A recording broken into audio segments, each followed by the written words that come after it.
Ya, mari kita lihat contoh soal yang pertama ya. Kekasan atom karbon adalah, atom karbon itu mempunyai kekasan yang berbeda dengan atom yang lain, teman-teman. Nah, atom karbon itu kan kita tahu mempunyai 4 elektron valensi ya. Berarti ini 2, 4. Nah, kalau dia 4 seperti ini, maka atom karbon itu punya identitas 4 elektron valensi, sehingga supaya dia oktet, dia butuh elektron sebanyak 4 lagi. Jadi salah satu kekasannya dia bisa mengikat 4 elektron. Jadi elektron yang diikatnya itu misalnya X ya. Supaya dia oktet seperti gas mulia. Itu kekasan pertama. Dia bisa mengikat sampai 4 elektron. Secara kovalen ya teman-teman. Jadi dia kovalen. Mengikat 4 elektron. Kemudian kekasannya yang lain adalah ini bisa membentuk rantai karbon. Bisa membentuk rantai karbon. Kalau atom lain kita tidak pernah mendengarkan rantai oksigen, nggak ada. Rantai nitrogen jarang.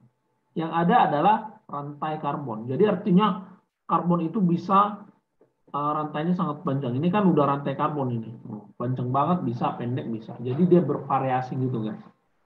Nah, ya, tapi semua itu harus berikatan kovalen ya teman-teman. Nah, jadi dia bisa membentuk rantai karbon.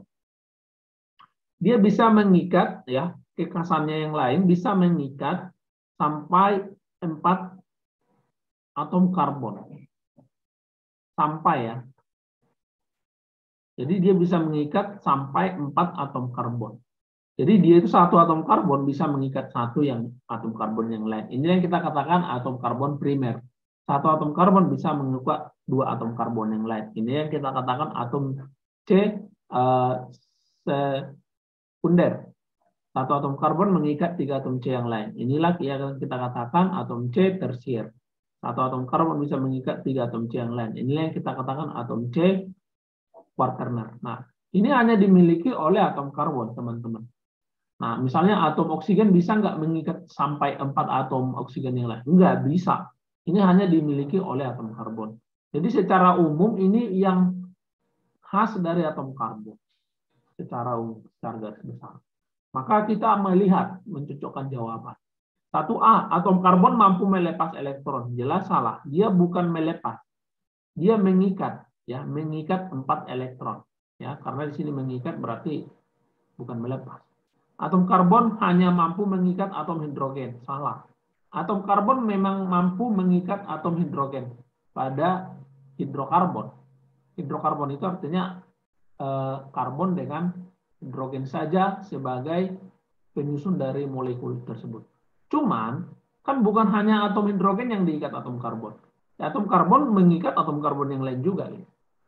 Nah, di sini kan dikatakan hanya mampu. Ya enggak dong. Jelas-jelas itu salah. Atom karbon mampu mengikat sampai 4 atom karbon yang lain. Ya, ini salah satu kekasannya di poin ketiga tadi yang saya jelaskan. Jadi jawabannya C. Kita lihat yang D. 4 elektron valensinya digunakan untuk membentuk ikatan logam. Nah, ikatan logam itu artinya logam dengan logam. Apakah atom karbon itu logam? Maka jawabannya tidak. Atom karbon itu adalah termasuk golongan atom non-logam. Maka ini jelas-jelas salah. Atom karbon dapat membentuk ion positif. Tidak, teman-teman. Atom karbon itu kan cenderung kovalen. Berarti dia kalau kovalen itu tidak ion positif, kan? Jadi jawabannya yang benar hanya C. Nomor 2, perhatikan beberapa rumus struktur senyawa karbon berikut. Yang tergolong senyawa alifatik jenuh adalah. Nah, alifatik, alisiklik. Oke. Pertama-tama kita harus mengerti dulu apa yang dikatakan jenuh dan tidak jenuh, ya. Jenuh dan tidak jenuh harus kita pahami dulu. Nah, kalau dikatakan dia hidrokarbon atau senyawa jenuh, ini maksudnya adalah rantai karbonnya, ya, ikatan tunggal semua, ya, ikatan tunggal. Nah, kalau dia tidak jenuh, rantai karbonnya ada ikatan rangkap. Ikatan rangkapnya ini bisa 2 jenis. Bisa ikatan rangkap 2 antara karbon dengan karbon, bisa ikatan rangkap 3. Gitu ya. Jadi kalau dia ikatan tunggal semua, maka dia tergolong jenuh. Maka kita golongkan dulu. Yang nomor 1 ini tergolong tidak jenuh. Ya. Kalau jenuh itu saya singkat J. Kalau tidak jenuh TJ ya. Nah, jadi yang nomor 1 ini ada rangkap 2, maka ini tidak jenuh. Nomor 2, semuanya ikatan tunggal, maka ini jenuh. Nomor 3, semua ikatan tunggal, maka ini jenuh. Nomor 4, ada ikatan rangkap 2 bahkan, maka ini tidak jenuh. Ini juga 2, tidak jenuh. Oke. Maka di sini pertanyaannya yang jenuh. Jadi jawabannya tidak mungkin 1, ya kan? Karena dia tidak jenuh. Tidak mungkin 4, tidak mungkin 5. Itu yang kita harus perhatikan. Kemudian kita belajar tentang alifatik dan alisiklik. Alifatik itu apa? Kemudian alisiklik itu apa? Nah, kalau dikatakan alifatik, teman-teman, ini adalah rantai karbonnya terbuka. Rantai karbonnya yang terbuka. Kalau dikatakan alisiklik, siklik itu artinya tertutup ya. Rantai karbonnya tertutup. Nah, kalau terbuka itu berarti ada ujungnya. Kalau tertutup, dia kayak membentuk lingkaran gitu, guys. Nah, mari kita lihat ini. Nomor 1 ini tergolong alifatik. Alifatik saya singkat AF. Alisiklik saya singkat AS. Nah, ini tergolong alisiklik AS karena dia membentuk lingkaran. Ya, membentuk tertutup kan ini. Jadi yang nomor 1 ini adalah alisiklik tidak jenuh. Nomor 2 ini dia tertutup juga tapi jenuh. Maka ini juga alisiklik jenuh. Nomor 3 ini terbuka, guys. Terbuka artinya kita bisa melihat ujung 1, ujung 2 ya. Terbuka gitu. Maka ini alifatik AF jenuh. Pertanyaannya alifatik jenuh. Maka jawabannya C. Nomor 4. Ini adalah alifatik. Ini juga terbuka ya. Tapi tidak jenuh. Nomor 5. Ini alisiklik tidak jenuh. Jadi nomor 2 salah. Jawabannya adalah C. Nomor 3. Perhatikan struktur hidrokarbon berikut. Nama yang tepat untuk hidrokarbon di atas adalah, pertama-tama saya akan cari rantai terpanjang. Hidrokarbon ini tergolong hidrokarbon alifatik jenuh ya, alifatik jenuh. Maka saya akan mengambil rantai yang paling panjang sebagai induk. Saya ambil harus dari kanan. Dari kanan ke ujung kiri. Inilah rantai induknya, teman-teman. Jadi ini jadi cabang, ini jadi cabang, ini jadi cabang. Penomoran dimulai dari ujung yang terdekat dari cabang. Maka ujung yang paling dekat dari cabang dari sebelah kanan. Jadi ini atom C nomor 1. Ingat, tiap sudut itu atom C, teman-teman. Cuma nggak ditulis. Nomor 1, nomor 2, nomor 3, nomor 4, nomor 5, nomor 6, nomor 7. Berarti induknya 7. 7 itu nama induk adalah heptana. Jadi jelas-jelas yang E salah. Nah, sekarang kita analisis nama cabang-cabangnya. Ini namanya metil. Ini namanya metil juga ya. Ini namanya, ini kan cabang ini C-nya 2. 1 di sini, ini 1. Maka kalau 2 itu namanya etil ya. Oke. Penamaan itu cabang dulu, nama cabang disebutkan dulu, terus nama rantai induk. Nah, nama cabang harus sesuai dengan abjad. Siapa yang abjad duluan, etil atau metil? Maka kita akan katakan etil dulu, Pak. Etil di nomor berapa? Nomor 4. Jadi nomor cabang jangan lupa dicantumkan. Jadi namanya adalah 4 etil. Ya, etil disebutkan dulu dari metil karena etil sesuai abjad di awal dulu daripada M, metil. Nah, kemudian metilnya di nomor 2 dan 3. 2,3, jadi kalau sejenis digabung, Metilnya 2, tambahkan kata di. Dimetil ya. Nah, nama cabang sudah kita sebutkan semua. Setelah nama cabang selesai, kita sebutkan, kita tuliskan nama rantai induk. Heptana. Oke. Maka jawabannya adalah bola. Ada pertanyaan nomor 4. Nama yang tepat untuk senyawa hidrokarbon berikut adalah. Oke. Maka pertama kita harus mengambil rantai induk. Rantai induknya harus dari sini ke atas, terus dari sini ke bawah. Ini C2H5 teman-teman. Jadi dia harus ke bawah ini supaya paling panjang. Nah, kemudian penomoran harus yang terdekat dengan rangkap 2-nya. Karena ini adalah alkena. Maka dari mana kita nomorin? Kita cek dulu. Kalau dia dari kanan bawah, 1, 2, 3, 4. Rangkap 2 kena di nomor 4. Kalau kita dari kiri bawah, ini kan hitungannya C2H5, 1, 2 ini hitungannya. 1, 2, 3, 4. Oke, dari kanan nomor 4 kena rangkapnya. Dari kiri nomor 4 juga. Maka kalau kita ketemu rangkap 2-nya bisa dari kiri, bisa dari kanan, maka kita harus memilih. Ya, kita harus memilih yang kita kasih nomor itu harus yang lebih dekat dengan cabang. Kalau kita dari bawah sini, kiri, cabang terdekatnya di nomor 3, teman-teman. Tapi kalau kita dari bawah kanan, cabang terdekatnya di nomor 2. Nah, jadi kan bisa dari kiri kanan. Jadi kita harus memilih. Bagaimana kalau sama-sama di nomor 2? Ya bebaslah kalian memilih. Tapi kan ini nggak sama. Jadi harus dari sini penomoran. Oke. Nomor 1, nomor 2, nomor 3, nomor 4. Cabangnya kena ada nomor 4, nomor 5, nomor 6. Ingat ini ada 2 guys. Nomor 7, nomor 8.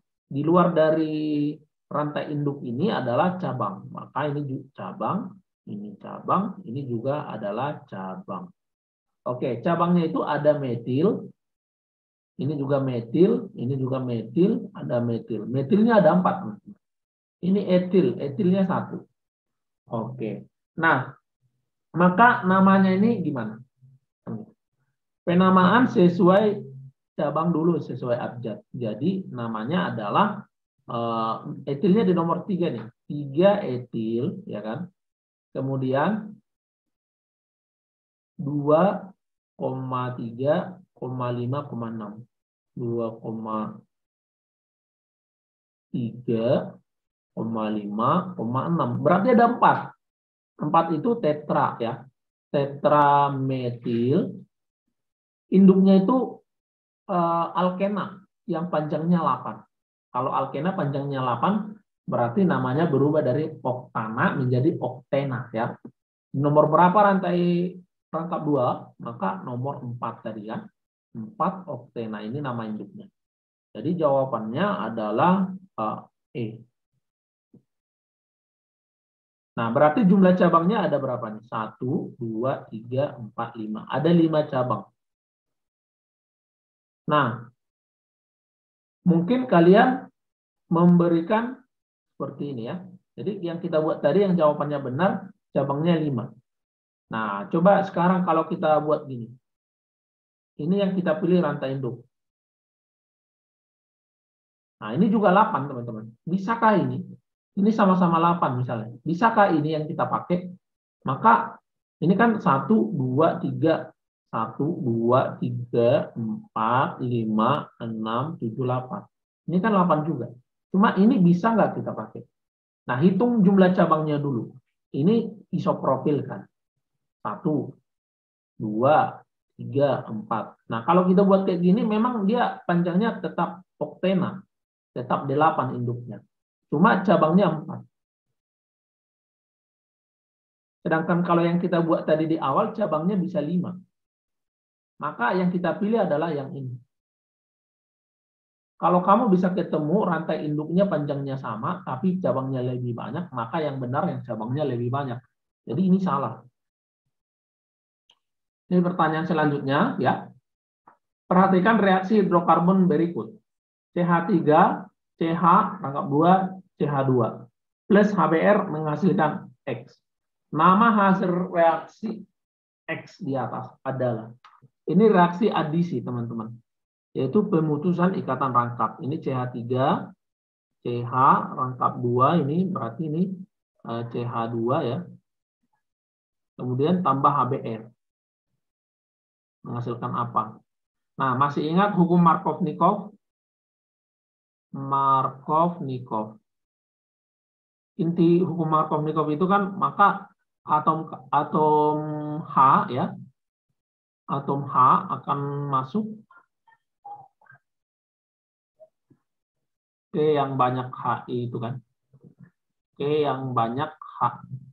Nah, jadi nanti kan kalau reaksinya ini teman-teman, rangkap duanya ini putus gitu loh. Jadi dia menjadi CH3, CH, ini putus, jadi CH2. Jadi ini karena yang kena rangkap 2 itu adalah yang di tengah sama yang di kanan, jadi tangannya ini jadi kosong karena udah putus itu. Nah, HBr itu kan H sama Br. Nih. Nah, pertanyaannya ini masuk kemana, ini masuk kemana? Inilah hukum Markov-Nikov itu. Dia akan masuk ke atom karbon yang mengikat banyak H.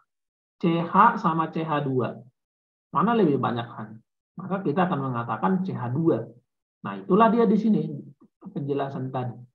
Maka H-nya ke sini, Br-nya ke sini. Nah, kalau kamu salah letak, ya salah kan gitu teman-teman. Jadi hasilnya kalau kita buat adalah CH3, CHBr, jadi Br-nya ke nomor 2, bukan ke ujung. Terus ini CH2-nya jadi CH3. Nah, kita diminta namanya. Nah, sebenarnya kalau kita buat namanya ini ya gampang aja kan. Ini dari nomornya 1, 2, 3. Nah, kalau ada halogen, baik F, baik Cl, baik Br, baik I, namanya ini sebagai cabang, ini fluoro, yang berakhiran O, ini kloro, ini bromo, ini iodo, gitu loh, teman-teman. Jadi dia dianggap kayak cabang metil etil gitu. Jadi ini penamaannya 2 bromo, karena dia letaknya di nomor 2 kan, Br kan, induknya propana.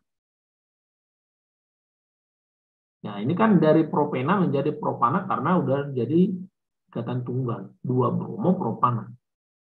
Oke, jawabannya B ya. Ya, nomor 6, salah satu isomer dari hidrokarbon berikut. Pertanyaannya isomernya, teman-teman. Nah, jadi kita kasih dulu namanya ini. Sebelum kita kasih namanya, kita tentukan dulu rumus molekulnya. Ini rumus molekulnya pasti C-nya 5, ya kan? Karena ini ikatan tunggal semua, ini kan jumlah C-nya 5, maka hanya 2N tambah 2, maka hanya 12. Nah, jadi kalau dia isomer, rumus molekulnya ini harus sama, tapi strukturnya beda. Nah, kemudian kita kasih namanya ini. Namanya apa namanya? Namanya ini kalau kita buat berarti ini kan. Ini induk, penomoran dari kiri 1, 2, 3, 4. Jadi namanya 2-metil butana ya. Oke, berarti kita akan cari yang dia adalah C-nya 5 hanya 12. Oke, kita jawab yang A, 2-etil propana. 2-etil propana itu berarti C. Di nomor 2 ada etil. Gini kan. Nah, ini salah karena penamaannya salah, teman-teman. Ya kan? Ini tinggal lengkapi aja hanya. Ya. Di sini saya nggak usah buat H. Oke, ini berarti jumlah C-nya memang 5 ya. H-nya juga 12 ini, teman-teman. Jadi kalau pada lengkapi hanya ini hanya 3, ini hanya 1, kan tangan C 4 ya. Hanya 3, ini hanya 2, ini hanya 3. Tapi ini salah. Kenapa? 2-etil propana itu nama yang salah. Ini nama yang salah. Jadi kalau saya buat nama yang benarnya, ini bukan 2-etil propana, teman-teman. 1, 2, 3, 4. Gitu kan. Jadi ini namanya adalah 2-metil butana. Apakah itu isomernya? Bukan. Ini adalah senyawa yang di atas. Cuma namanya salah.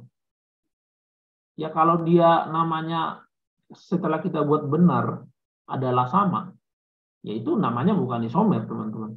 Isomer itu rumus molekulnya ini sama, tapi dari nama dia harus beda. Kalau nama dia beda, maka itu baru isomer struktur. Bisa dipahami ya? Oke. Sekarang yang B, ya kita cek yang B nih. Nah, yang B itu 2,2 dimetil propana ya. 2,2 berarti 1, 2, 3, 4 propana ya. 3 dong. 2,2 berarti sini CH3, ini juga CH3. Ini CH3, ini CH3. Ini namanya benar, sesuai ya. Namanya ini sesuai dengan ini. Cocok. Penamaannya maksudnya benar. C-nya berapa? Ya C-nya 5, hanya 12. Nah, berarti ini jawabannya. Penamaannya sesuai. Oke. Nah, yang D salah kan? Kenapa yang D salah? Ya karena 2 metil butana kan yang di atas. Ngapain dia berisomer dengan dirinya sendiri? Kan bukan. Oke. Yang C, kenapa C yang salah? Mari kita cek. Kalau yang C, itu kan 1 metil butana. 1, 2, 3, 4. 1 metil katanya. Berarti ini CH3, ini CH2, CH2, CH2, CH3. 1 metil butana itu adalah penamaan yang salah. Jadi kalau penamaan yang salah saya coret ya. Kenapa 1 metil butana itu penamaan yang salah? Ya karena ini bukan 1 metil butana. Kalau kita buat namanya ini bukan 1 metil butana. Ini semua rantai induk. Ini namanya pentana, bukan 1 metil butana. Jadi kenapa yang C itu salah? Ya karena dari penamaan dia salah. Kalau penamaan salah ya bukan isomer kan. Jadi harus jeli ya teman-teman, melihat namanya ini benar enggak. Jangan ujuk-ujuk, oh namanya beda. Oh jumlah C-nya sama, jumlah H-nya sama, udah pasti benar. Enggak, harus namanya benar dulu. Yang D tadi sudah jelas, karena senyawanya sama, makanya salah. Yang E, kenapa salah kan gitu? 2 metil pentana. Pentana aja C-nya udah 5 guys. 2 metil berarti ini aja C-nya udah 6. Udah pasti jelas salah. Ya. Sedangkan yang dia minta isomer dari yang di atas, maka C-nya harus 5. Yang E, C-nya udah 6, makanya salah. Ya, jadi jawabannya adalah B ya. Tabel berikut merupakan hasil pengamatan percobaan pembakaran beberapa jenis bahan bakar minyak bensin dengan suatu mesin motor. Bahan bakar yang nilai oktannya paling rendah. Teman-teman, kalau nilai oktannya rendah, jumlah ketukannya banyak. Ya, jumlah ketukan pada mesin itu banyak. Kemudian pasti kalau jumlah ketukannya banyak, pasti jumlah jelaga banyak.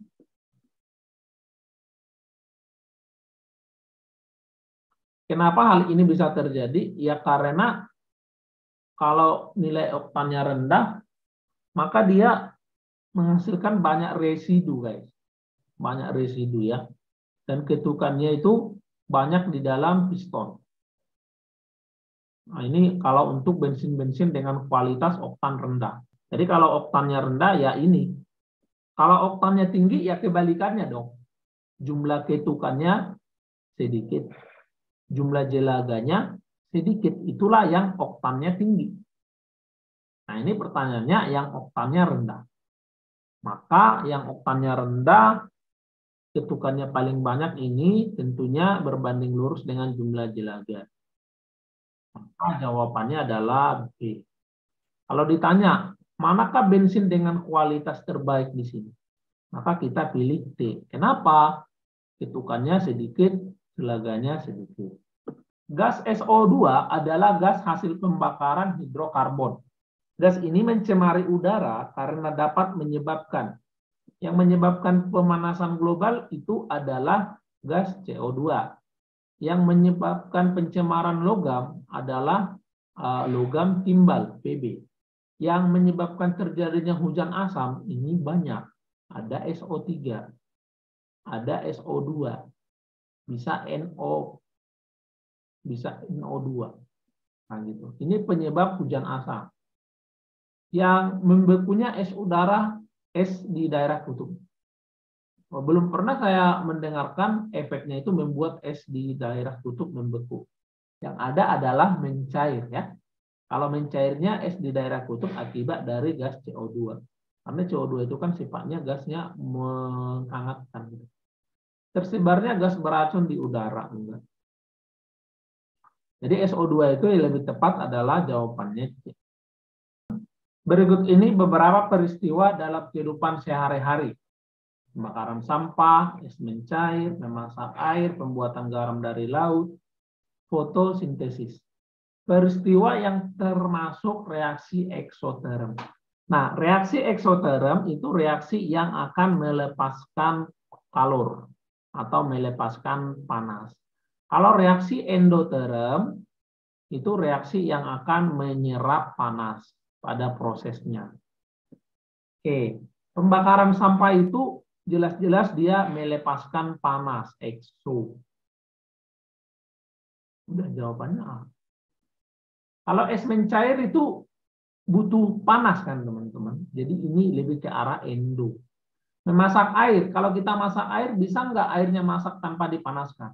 Kagak bisa. Maka dia nyerap panas, endo. Pembuatan garam dari air laut.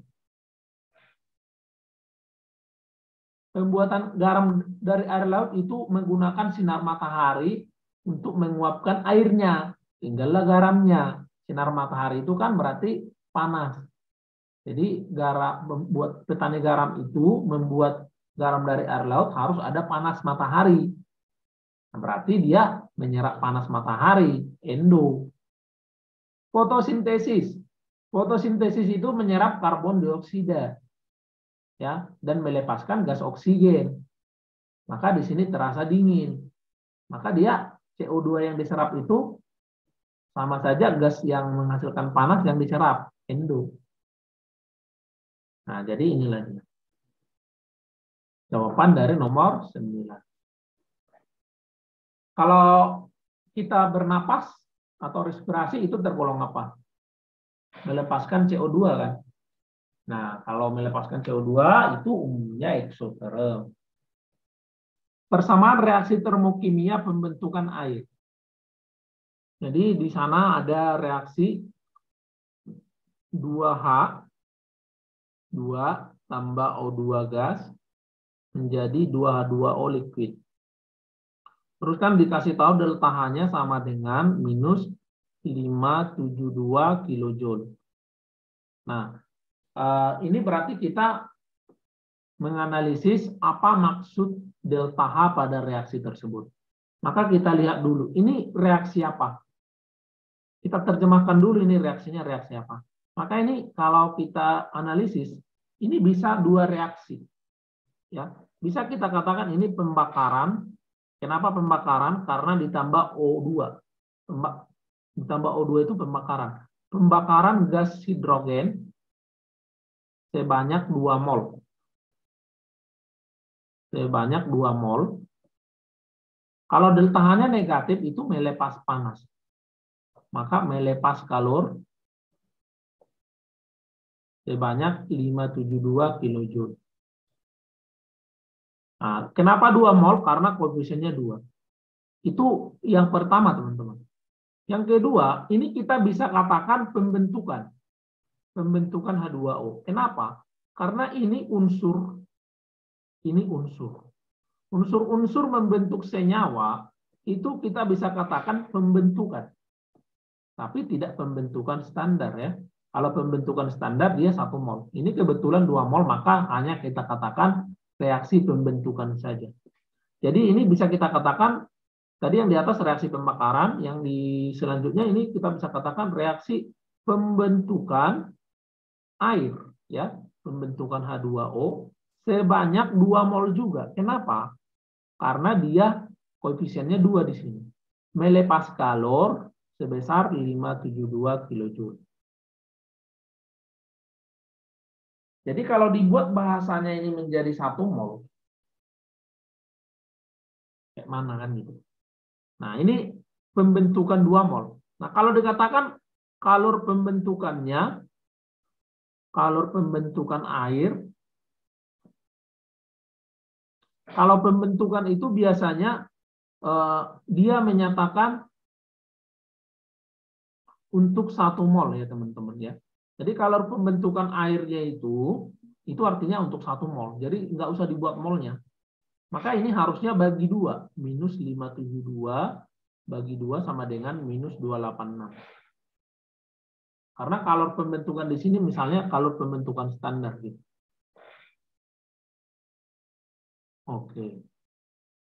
Maka kita lihat jawabannya teman-teman. Kalor pembentukan air adalah 572. Salah ya. Pada reaksi pembentukan 2 mol air, kalor sebanyak, oke, ini benar, 2 mol air, kalor sebanyak ini benar. Cuma dikatakan mengalir dari lingkungan ke sistem. Guys, ini reaksi eksoterm. Reaksi eksoterm itu mengalir dari sistem ke lingkungan kalornya. Jadi sistem melepas kalor ke lingkungan. Sedangkan di jawabannya ini dikatakan mengalir dari lingkungan ke sistem. Lingkungan ke sistem itu menyatakan endoterm. Jadi kesalahannya itu adalah di sini. Nah, kalau sampai sini masih benar, tapi keterangannya salah. Maka ini salah. Kemudian, kalor pembentukan uap air adalah min 286. Hati-hati terjebak di sini, guys. Kenapa saya katakan hati-hati terjebak? Di sini dikatakan uap air. Emang airnya bentuk uap? Enggak dong. Airnya itu liquid, berarti airnya itu bentuknya cair, bukan uap. Kita mungkin terjebak di sini. Memang benar minus 286. Kalau pembentukan itu untuk 1 mol kan. Cuma emang uap air.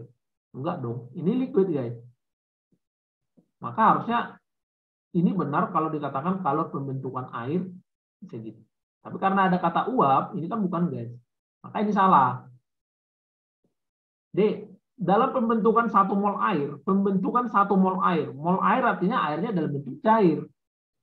Kalor sebanyak 286 telah dilepaskan. Dilepaskan artinya bertanda negatif. Benar. Maka jawabannya adalah D.